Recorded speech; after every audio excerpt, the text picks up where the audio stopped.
We'll try it again. All right, we're gonna go ahead and get started with today's lunch and learn. Today's topic is on bathing alternatives.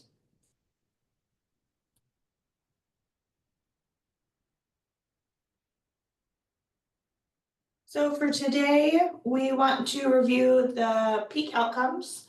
I want you guys to understand different types of bathing methods, learn different ways a resident might express their discomfort, identify resources that are available to you all, and then at the end, we'll do some reminders and then Q&A. So first, we're going to review supporting practice number 1. Information about bathing preferences is gathered. We want to be gathering information about an individual's bathing preferences and daily routines before they move in. And then as we begin to know them more, to update this information. So keep in mind that not everyone might use the same methods to keep clean. So we want you guys to review your current interview tool to make sure that you're gathering useful data and information, and that is being put on the care plan and shared with team members in a consistent and formal way. And this just means that we're not just relying on verbal communication to share information with our team.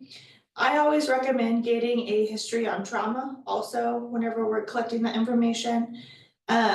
Not to discount or say it's less important, but we do want to think beyond sexual trauma. In the past, we've had a resident who had a sister who drowned in childhood, and now that resident's terrified of baths.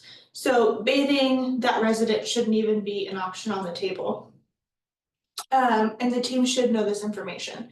So when this information is in the care plan, we're prompting ourselves to review and update it at least quarterly.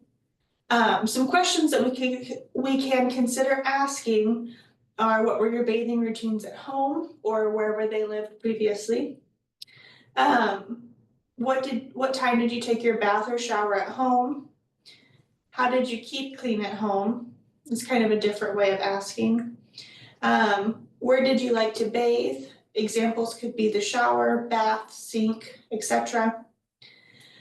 Do you have any specific products that you prefer, like shampoos, soaps, lotions, any specific products? Are there any other important things that we should know about your bathing routines or habits? This could be music, temperature, types of assistance, if they like the heater on, anything like that. Consider if you have an open space on the bathing preference sheet to take any other notes that they might happen to talk about during your conversation. We can use all of this information to potentially identify alternatives that might be of interest if their normal preference isn't an interest down the road. We want to make sure that multiple bathing options exist. We say it a lot, but residents don't have to get in the shower or be submerged to be clean. The regulation is that residents should be free of odor and skin breakdown. If a resident is showing any signs of distress, we should work together to figure out a different method instead of coercing them to take a shower or bath or whatever method. Residents who might not be able to verbalize their desires might yell, become combative, or tense during their bathing method. These actions should be a very obvious and great indicator to try something different.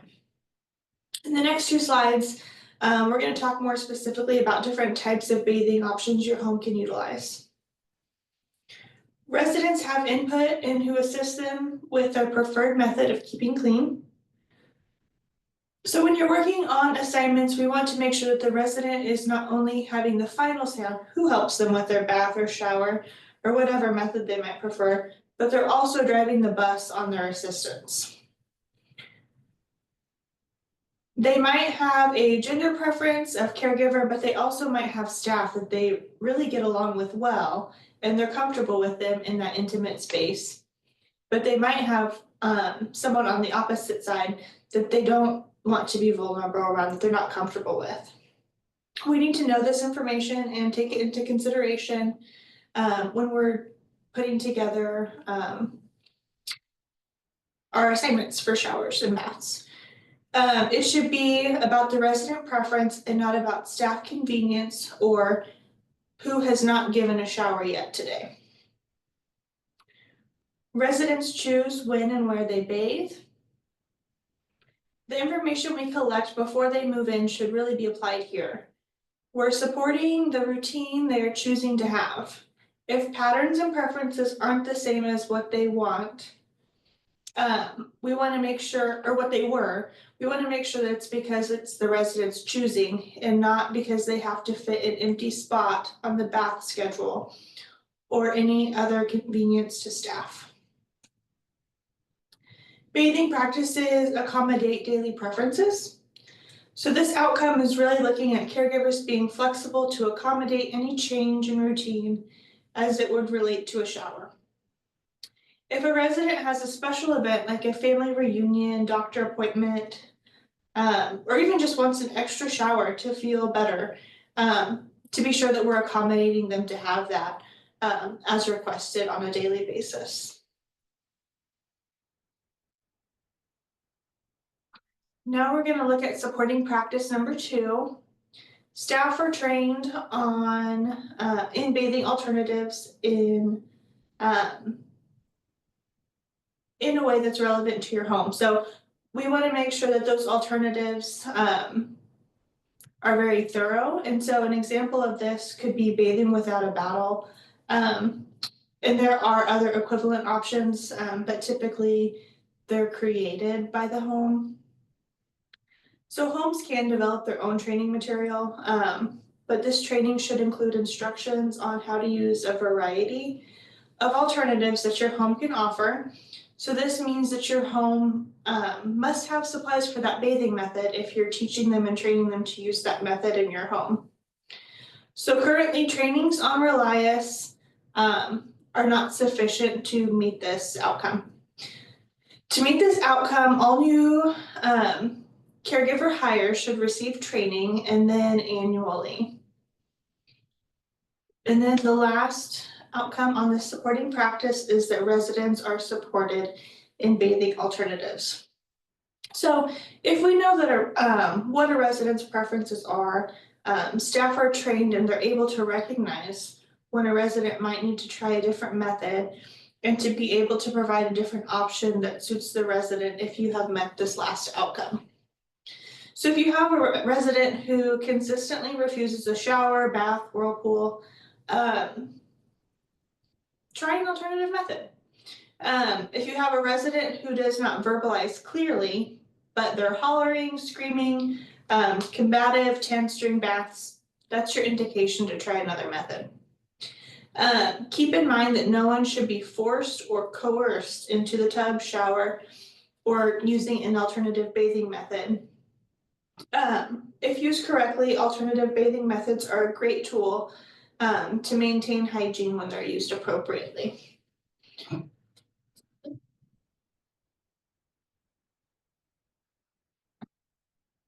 Okay, so you can see there's lots of different types of bathing options that don't involve a shower or a bathtub. So the first option is a towel bath.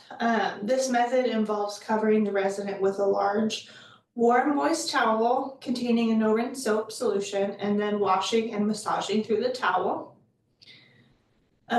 Sink bath, bed bath, and sponge bath are pretty straightforward. A basinless bath. This consists of a series of 10 washcloths, one cloth for each major part of the body. The preferred basinless product is wipes that already contain the moisturizer and they don't need any rinsing or drying. In studies, this method was shown to be more effective and less cost than the traditional basin bath. This type of bath saves time for the caregiver assisting and helps prevent the resident from becoming cold and tired. Next, we have the toilet or commode bath. And so, same thing as the sink, bed, and sponge bath, it's just being done on the toilet. The singing bath, the caregiver's just singing some of the residents' favorite songs while they're helping them.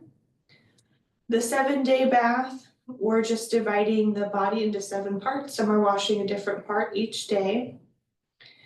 The spouse or partner supported bath is when a loved one comes in and they support the resident during their bath or shower or whatever method, and then the staff continue to support as needed. Under the closed bath, this one can be kind of tricky, but we're washing or wiping the body parts that you can get to while they're wearing clothes. Segmented bathing, so it's similar to a 7-day bath, but can be done in a different time period. So it could be throughout one day when they're going to the bathroom to get different parts. It's just a different time period that's not necessarily done in 7 days. And then dry shampoo products to support waterless methods.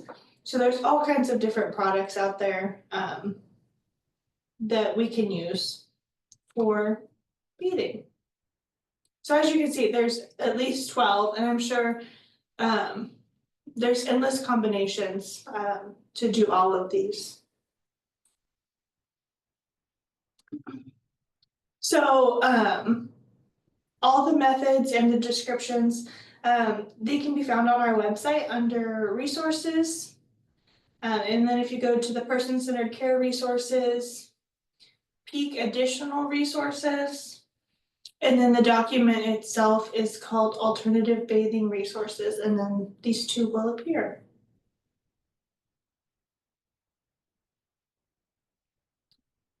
So it was a super quick topic today.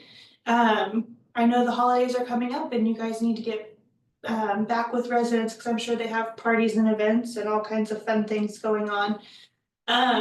So the announcements for today, as always, please notify our team if there's any updates to point of contact. The next Lunch and Learn, we're actually not going to have a Lunch and Learn in January. Instead, we're going to do an eval prep, and it is not on the 3rd Thursday. So please make note that it's on January 9th at 9 a.m. or you can attend January 10th at 1:30. The link and the passcodes were sent to the points of contact for each home via email with their evaluation information. The office will be sending out reminders again for that at the beginning of the new year. And then with evals starting up, Lunch and Learns will pause until May, and then we will start back up. And then if you need to reach our team for anything, we can be reached at coapeak@ksu.edu. But we're available to answer any questions, talk through any scenarios or situations, any support you guys might need, we're here for you. But other than that, I will be on for Q&A. I hope everyone has a great rest of your day.